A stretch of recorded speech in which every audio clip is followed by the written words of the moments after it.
Het jy al ooit jou vertroue in mense verloor of het jy al ooit gedroom jou tande val uit? Daai vreemde droom van jou tande wat uitval. Wel, as daar jy is, ek wil gou vinnig hê dat jy van hierdie video moet hou en dit gou vinnig moet deel.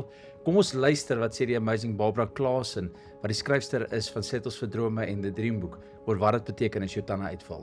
Dit beteken eintlik eenvoudig dat jy jou vertroue in mense verloor. En ek wil vir julle sê, ek dink die meeste van ons het al gedroom ons verloor ons voortande. En dit beteken werklik die mense wat die naaste aan jou is die mense in wie jy dan vertroue verloor. En dis eintlik 'n waarskuwing van die Here.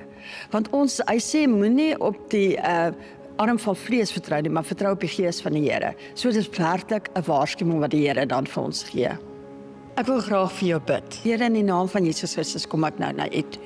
Here, en ek bid dat U elke een wat vandag hierna sal kyk en in die toekoms sal vrymaak om op die arm van vlees te steun.